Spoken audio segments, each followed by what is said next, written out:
Ya. Entonces estamos estudiando el Bhagavad Gita tal como es y hemos empezado a estudiar el 10º capítulo. Prabhupada lo ha llamado la opulencia del absoluto.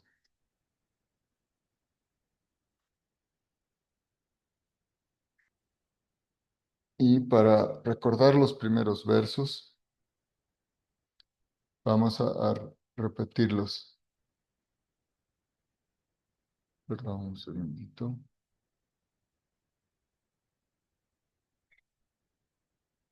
El Señor Supremo dijo, mi querido amigo, oh Arjun, el de los poderosos brazos, escucha de nuevo mi palabra suprema, la que impartiré para tu beneficio y la cual te dará gran alegría. Ni las huestes de semidioses ni los grandes sabios conocen mi origen, pues en todos los aspectos yo soy la fuente de los semidioses y de los sabios. Aquel que me conoce como el que no nace, que no tiene origen y como el Señor Supremo de todos los mundos, quien entre los hombres está libre del engaño, se libera de todos los pecados. La inteligencia, el conocimiento, la libertad de la duda y el delirio, el perdón, la veracidad, el autocontrol y la tranquilidad, el placer y el dolor, el nacimiento, la muerte, el temor, la ausencia de temor, la no violencia, la ecuanimidad, la satisfacción, la austeridad, la caridad, la fama y la infamia son creados tan solo por mí. Bueno, aquí ya Krishna nos está aclarando una cosa sumamente importante. A veces tenemos la impresión de que las cosas son injustas, que por qué las guerras, que qué está haciendo Dios que no interviene, o sea, que se dedica, que no arregla las cosas aquí. Y entonces hay esta idea de Dios como la causa de los problemas también en este mundo. Y en cierta forma, este verso parecería afirmar eso. Dice, yo soy el nacimiento, pero también soy la muerte. ¿Mm? Dice, la libertad de la duda, pero también el delirio.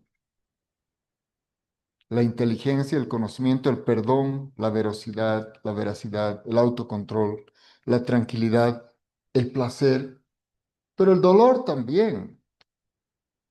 ¿Mm?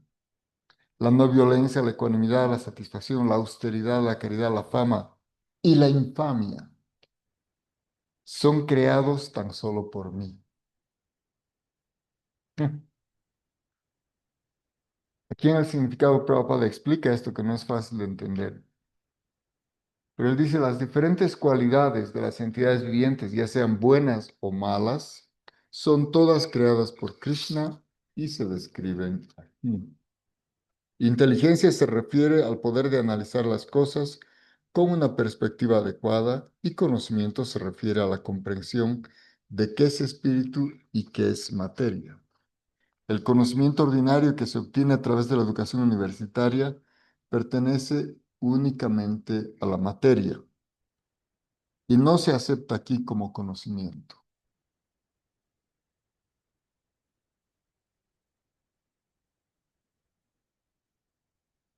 Conocimiento significa saber distinguir entre el espíritu y la materia. En la educación moderna no hay conocimiento del espíritu. Únicamente se atiende a los elementos materiales y a las necesidades corporales, por lo tanto el conocimiento académico es incompleto. Esto también ha sido anticipado en el Sri Upanishad. Justo hoy día teníamos una conversación sobre este tema. Si uno solamente tiene que estudiar cosas espirituales o si uno solamente tiene que estudiar cosas materiales o qué se hace. Y precisamente el Sri Upanishad tiene un verso, que es el verso 11, que es muy interesante porque él dice qué tenemos que hacer. Entonces, este verso literalmente dice así.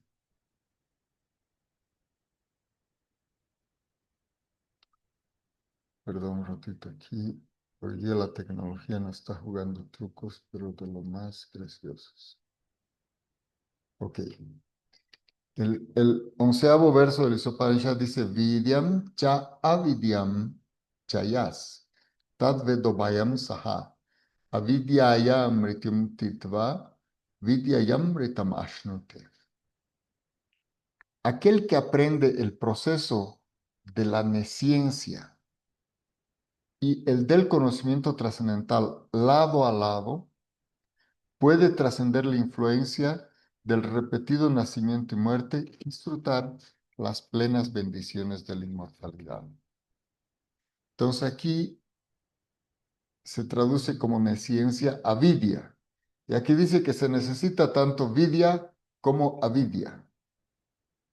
Avidya es lo que llamamos el conocimiento material y vidya es el conocimiento trascendental. Entonces, aquí el Señor nos dice que se necesita ambos y que uno debe entender ambos. Uno podría decir, bueno, es suficiente tener conocimiento espiritual, pero no va a poder desenvolverse en este mundo. Entonces uno tiene que conocer cómo funciona este mundo, por un lado, que es avidya, y por otro lado, qué es el mundo espiritual, vidya. Entonces, de esa manera, él dice, uno es elegible a no volver a nacer en este mundo. Entonces, se necesita lado a lado comprender ambas cosas. Interesante, el propio Señor lo dice. Justo a veces hay la discusión si uno debería o no aprender cosas de este mundo. Bueno, tiene que aprender especialmente aquellas cosas que le sirven para subsistir, para entenderse con otras personas, incluso para transmitir la conciencia de Krishna. Uno necesita comunicarse en un lenguaje que las personas entiendan y también interactuar en el mundo material. Así que eso es parte de lo que está decretado por Krishna mismo. Ahora, más adelante en la explicación, Prabhupada dice, asamoha, libertad de la duda y del delirio, puede lograrse cuando uno no es indeciso y cuando entiende la filosofía trascendental. Poco a poco, pero con seguridad se libera de la confusión. No se debe aceptar nada ciegamente. Esta es una lección importante para nosotros, porque a veces pasamos por alto de que si bien nosotros aceptamos algo porque hemos adquirido una experiencia, un conocimiento de alguna manera a través de los maestros espirituales y los devotos, ese no es el caso de todo el mundo y no se recomienda a todo el mundo aceptar ciegamente. Así que si nosotros transmitimos algo, tenemos que de alguna manera estar seguros que el receptor lo está percibiendo, que lo está entendiendo. Si bien hay cosas trascendentales como el santo nombre de Krishna, que tiene efectos incluso si la persona que lo recibe no lo entiende, pero en general, precisamente lo que se hace es esto, es hacer que las personas gradualmente vayan comprendiendo lo que van a aceptar, porque nosotros mismos no recomendamos la aceptación ciega. Es más, al principio, especialmente es importante cuestionar el porqué de las cosas. ¿Sí? El por qué así, por qué ustedes aceptan esto, por qué hacen esto así, por qué hacen así. Es muy importante y es parte de este proceso. Dice, todo debe aceptarse con cuidado y cautela. ¿Mm? Se debe practicar kshama, el perdón, y se deben excusar las ofensas menores de otros. Satyam o veracidad significa que se deben presentar los hechos tal como son para el beneficio de los demás. No se deben tergiversar los hechos. Según las convenciones sociales, se dice que se debe hablar la verdad solamente cuando ésta sea agradable para los demás. Para eso, pero eso no es veracidad. Se debe decir la verdad de manera directa y franca para que otros puedan entender cuáles son los hechos. Si un hombre es un ladrón y se advierte a la gente que lo es, eso es verdad. Aunque la verdad sea a veces desagradable, uno debe hablarla sin restringirse. La veracidad exige que se presenten los hechos tal como son para beneficio de todos. Esa es la definición de verdad, Satyam. Autocontrol significa que los sentidos no deben utilizarse para el goce personal innecesario. No se prohíbe satisfacer las verdaderas necesidades de los sentidos, pero el goce innecesario de estos perjudica el avance espiritual. Por tanto, se debe restringir el uso innecesario de los sentidos. Por ejemplo, ¿cuál sería un uso necesario de los sentidos? Alimentarse. Entonces, hay un placer cuando uno se alimenta, pero si uno se alimenta con alimentos que han sido ofrecidos a Krishna, ese placer no solamente es necesario, sino que es liberador. Entonces es dable, es recomendable, está prescrito, ¿sí? Es un tipo de satisfacción autorizada.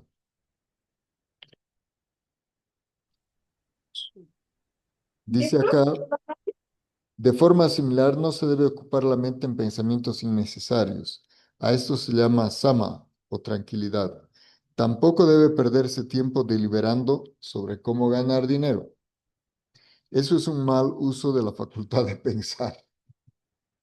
Se debe utilizar la mente para entender la necesidad principal de los seres humanos y ésta se debe presentar de manera autorizada. El poder de pensamiento debe desarrollarse en compañía de personas que son autoridades en las escrituras, personas santas, maestros espirituales y aquellos cuyo pensamiento está sumamente desarrollado. ¿Sí? Dime con quién andas, te diré quién eres. Entonces, nosotros requerimos estar vinculados con personas que nos pueden ayudar a avanzar, que están un poco más adelante o mucho más adelante que nosotros. ¿Sí? Eso es importante. Y mínimamente, como aquí dice, cuyo pensamiento esté sumamente desarrollado. Hay una máxima dentro de los practicantes que dice vida sencilla y pensamiento elevado. Entonces no se debe economizar en pensamiento, ¿sí? Se debe economizar en ser sencillos, en no complicar la existencia, en no tener disturbios innecesarios, en no hacer cosas innecesarias, en no ocupar nuestro tiempo de manera frívola. Entonces podemos desarrollar un pensamiento elevado. Y lo mismo, podemos conversar sobre estos temas trascendentales con personas que tienen este conocimiento. Entonces, de esa manera, nuestra mente está satisfecha. Luego, dice, Sukham, el placer o la felicidad siempre debe hallarse en aquello que es favorable para el cultivo del conocimiento espiritual en la conciencia de Krishna. De igual manera, aquello que es doloroso o que causa aflicción es aquello que es desfavorable para el cultivo de la conciencia de Krishna. Cualquier cosa que sea favorable para el desarrollo de conciencia de Krishna debe aceptarse y cualquier cosa que sea desfavorable debe rechazarse. Aquí parecería haber una contradicción. Si esa aflicción es favorable para el cultivo de la conciencia de Krishna, se acepta. Pero si es desfavorable, entonces no.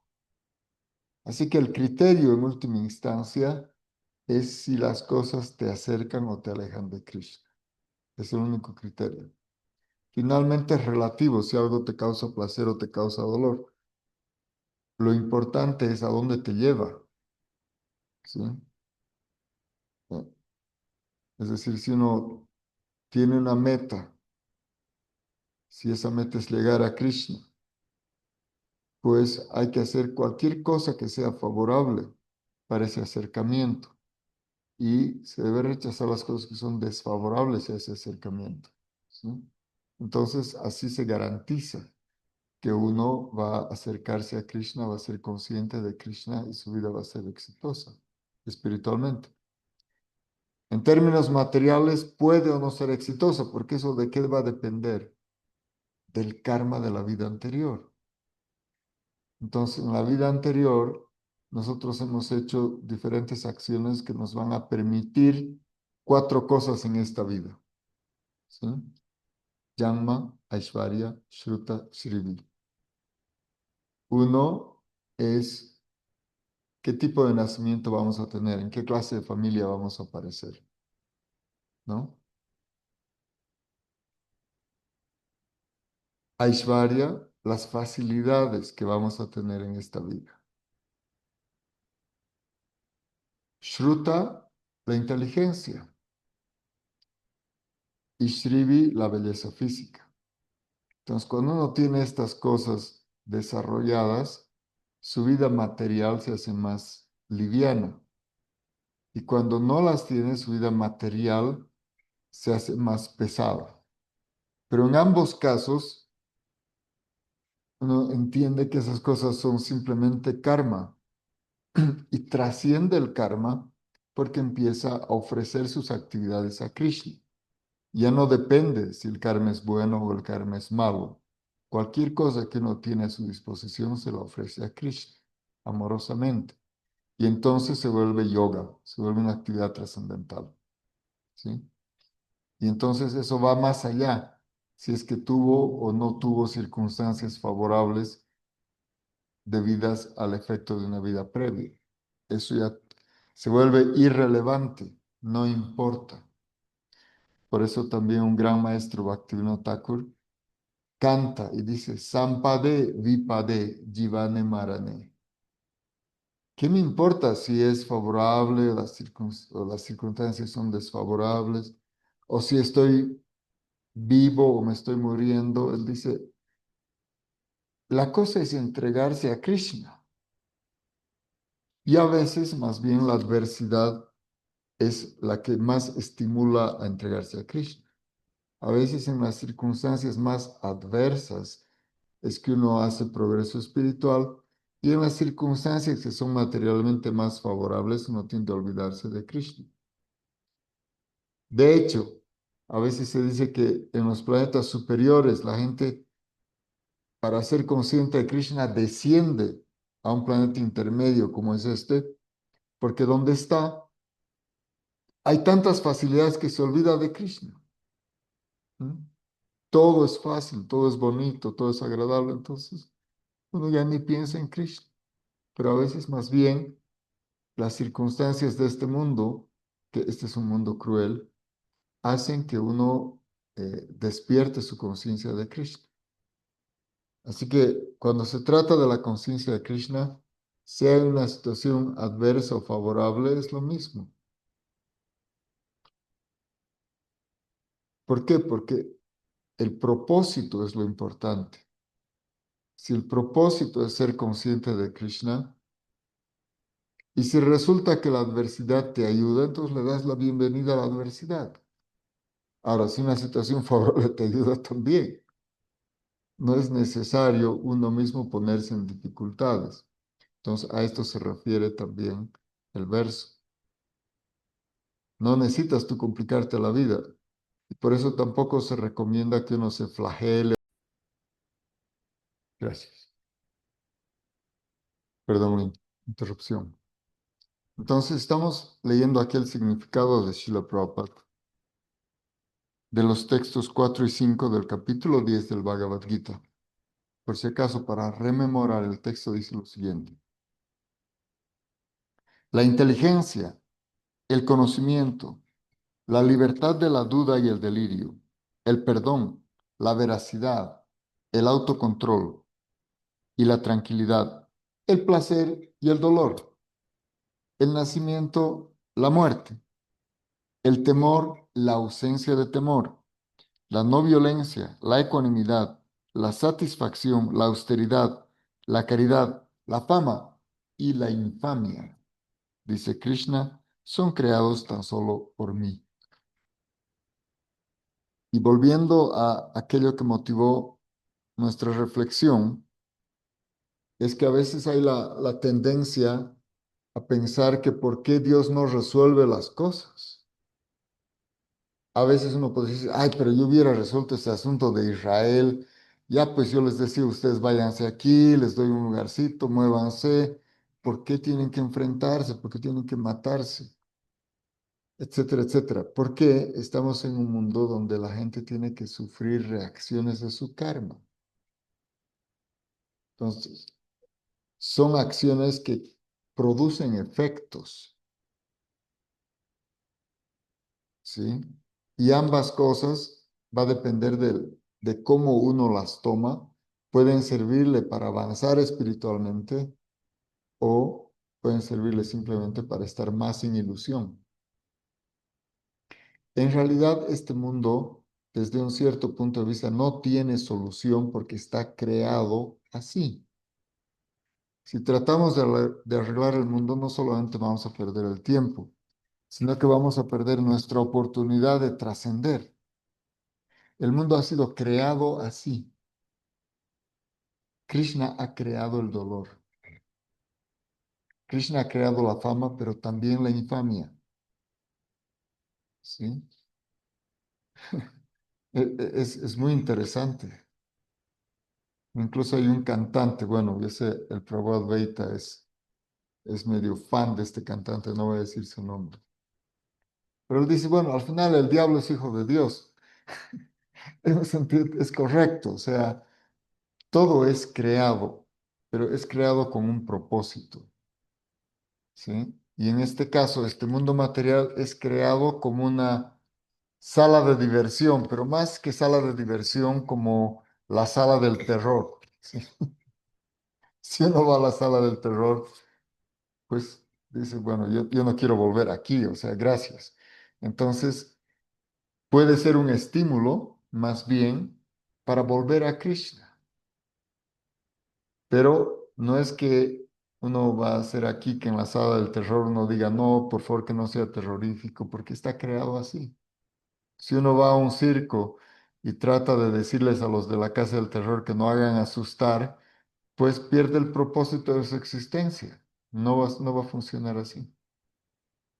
Hay que entender cómo funciona este mundo y por eso habíamos citado también antes este verso del Isopanishad, que es necesario conocer lado a lado las dos cosas, el mundo material y su funcionamiento y el mundo trascendental. Son dos mundos distintos que tenemos que entenderlos. Y nuestra vida pertenece al mundo trascendental. Estamos aquí erróneamente y la idea es también llevarse a la gente de aquí. Finalmente, cuando aquí se resuelve un problema, se generan dos o más. Entonces es un mundo sin solución porque es un mundo creado para darnos dificultades. Y uno diría, ¿pero por qué? Porque es una señal, vete de aquí, es fuera, get out, raus. ¿Cómo se dice en quechua? Fuera. Hatari, ¿no? No, Hatari es retírate, pero bueno, el Prabhupada Veita debe saber. Pero bueno, en todos los idiomas, las señales que recibimos en este mundo es vete. Ahora los devotos no quieren irse solos, quieren llevarse a todo el mundo. Y mientras están aquí, los devotos también quieren darles dicha a las personas y experimentan dicha. ¿Cómo? Siendo conscientes de Krishna, Krishna es la fuente de la felicidad. Entonces, sí en este mundo podemos experimentar dicha mientras servimos a Krishna, definitivamente. Así que, ¿cómo se dice? Es suerte sin blanca. Al mismo tiempo, avanzamos espiritualmente y al mismo tiempo ese proceso es dichoso. Y otra vez los maestros nos dicen, Chaitanya Mahaprabhu, y hace poco hemos recordado Gaur Purnima, nos lo ha hecho tan fácil que ha hecho un proceso que es en sí dichoso. ¿sí?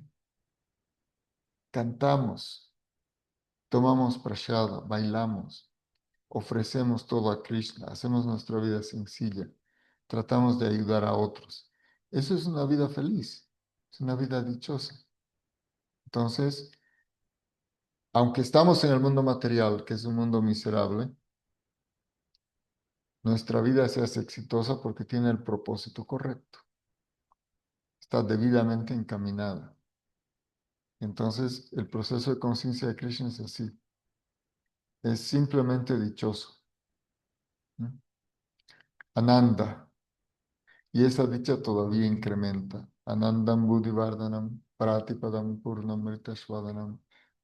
Chaitanya dice, lo que tú crees que es felicidad, en realidad es nada. Yo te voy a dar un océano de felicidad. Y efectivamente es así. Krishna te permite experimentar una felicidad sin límites. Y porque esa felicidad desborda, es contagiosa. Entonces, otras personas se contagian.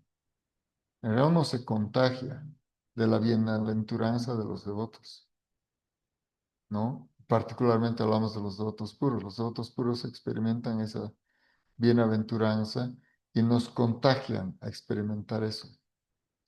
Y ese es un incentivo, porque todo el mundo quiere ser feliz, ¿sí? Pero esa felicidad se puede lograr en contacto con los que son felices.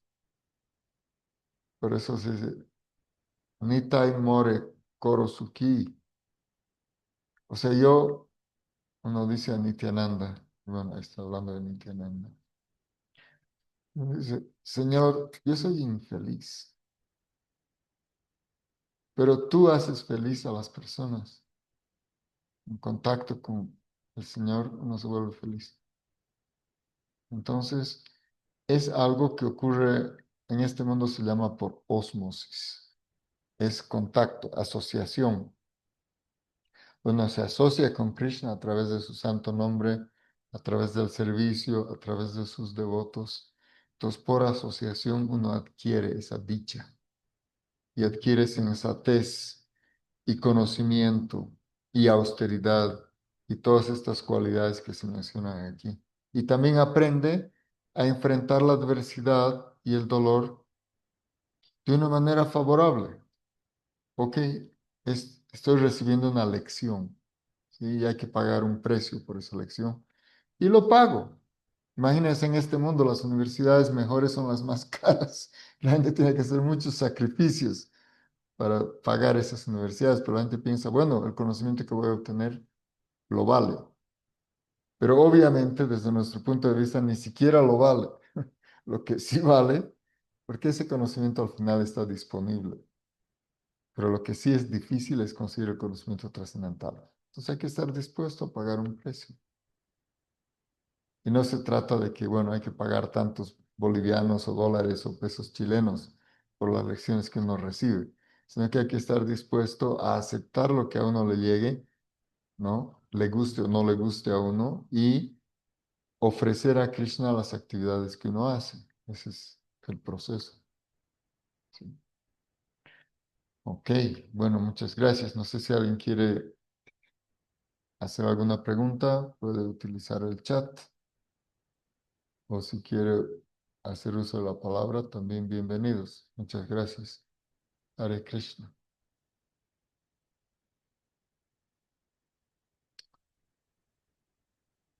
Ok, entonces parece que los que están en el chat no. Y a ver aquí, los presenciales, ¿alguna pregunta, un reclamo? No hay reclamos aquí. Ok, bueno, devotos del Señor, muchísimas gracias por esta oportunidad de recordar a Krishna y a nuestros maestros. Shri Guru Goranga, Gandharvika Giridhari Juki Jai. Gaura Primanandi. Reverencias a todos. Dandavat. Radhe Radhe Dandavat. Jai Rati Haribol.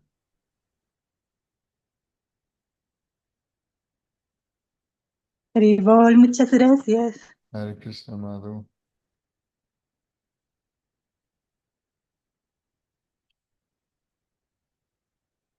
Devotos, señor Giovanita se ha conectado desde lejano Estados Unidos. Prabhupada Veita desde la República Independiente. Isabel, que está en Cocha.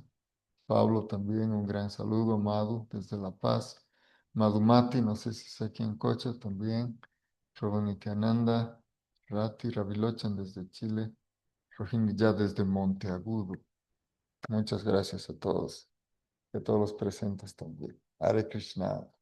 Pranams.